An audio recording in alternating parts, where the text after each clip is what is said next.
শুভ সকাল সবাইকে সবাইকে আমার অন্তরের ভালোবাসা জানিয়ে আরেকটি নতুন ব্লগে শুরু করছি। আশা করি তোমরা সবাই ভালো আছো আর ভালো লাগলে আমার সঙ্গে থেকো।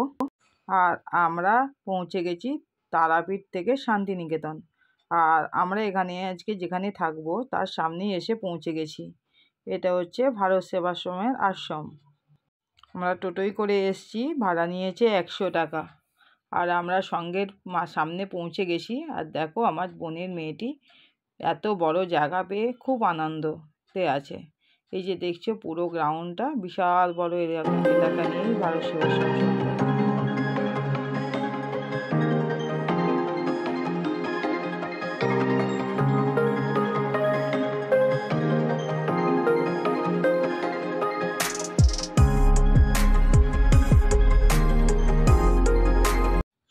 আর এর মুখে হাসি দেখলেই বোঝা যায় যে কতটা খুশি এত সুন্দর একটা জায়গা পেয়ে।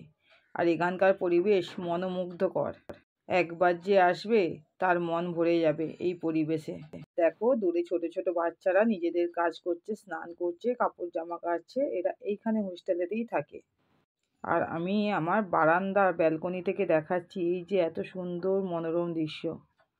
আর এই যে পুরো এই জায়গাটা হচ্ছে অতিথি নিবাস।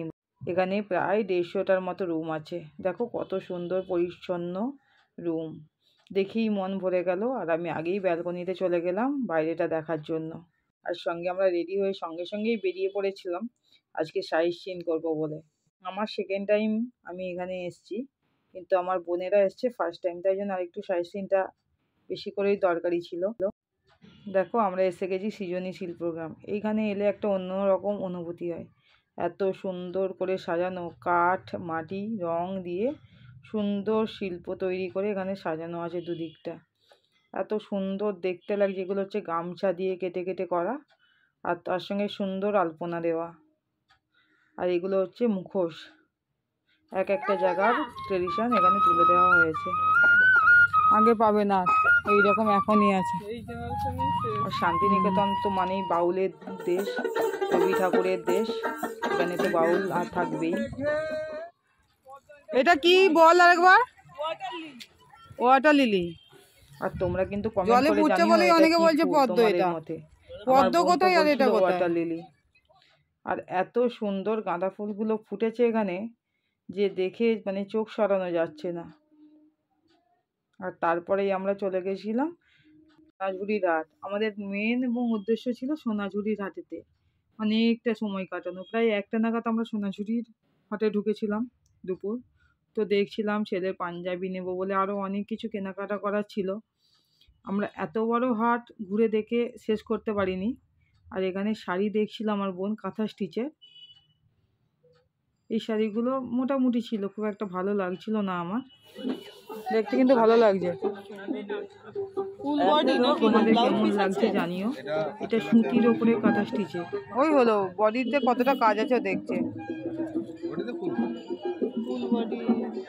ওই বডির ভেতরে ফাঁকা আর ব্লাউজ পিস আছে, প্লেন।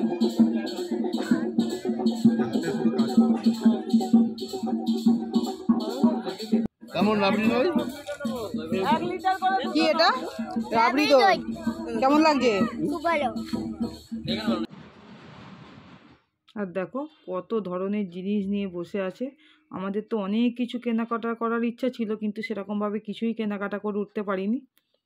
জাস্ট দেখেছি, সব রকম বুঝে উঠতে পারছিলাম না যে কি নেব আর কি নেব না। তো আবার একবার সোনাঝুরির হাটে আসার ইচ্ছা রইল। দেখি নেক্সট কবে আবার আসা যায়। সেদিন এসে আর সাইট সিন করবো না, শুধু সোনাঝুরির হাটেই ঘুরবো আমরা। আর এখানে ব্যাগ দেখছিলাম অনেক ধরনের, পছন্দ হচ্ছিল অনেকগুলো, কিন্তু সেরকমভাবে নিতে পারলাম না কিছু। সুন্দর সুন্দর ব্যাগ ছিল। আবার 3টে বেজে গিয়েছিল বলে আমরা লাঞ্চে চলে গিয়েছিলাম। প্রায় 3টে কেন 3:30 বেজে গিয়েছিল। তো আজকে আমাদের বিবাহবার্ষিকী ছিল, সেই জন্য একটু স্পেশাল খাওয়া দাওয়া, কাঁসার থালায় নিরামিষ থালি। আর বাচ্চা তার আঙ্কেল মাছ নিয়েছিল, আমার ছেলে আর তার আঙ্কেল মাছ নিয়েছিল। আর আমরা সবাই নিরামিষ থালিই খেয়েছিলাম। সবার খুব মজা হয়েছে নিরামিষ খাবার খেয়ে। প্রত্যেকটা খাবার কিন্তু খুব এনজয় করেছি আমরা খাবারগুলো। খুব টেস্টিও ছিল খাবারগুলো। তারপরে এই যে আমরা প্রকৃতি ভবন দেখতে চলে এসেছি। প্রকৃতি ভবনের কত কিছু। আমার ছেলে আর বর টোটোতেই বসেছিল, ওরা আসেনি। আমরা একটু ঘুরে দেখে নিলাম প্রকৃতি ভবন অল্প করে।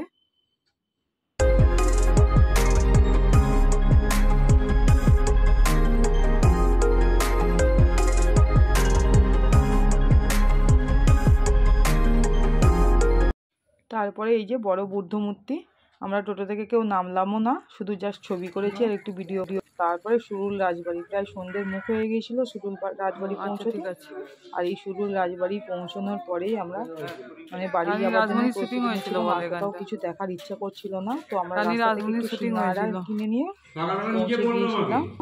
রাত্রের খাবার ওখানেই, কিন্তু সন্ধ্যের টিফিনটা করার জন্য আমরা চাল ভাজা এইসব নিয়ে সেগুলোই খেয়ে দিই। আজ এই পর্যন্ত এই ব্লগটা। টাটা, ভালো থেকো সবাই। আমার পাশে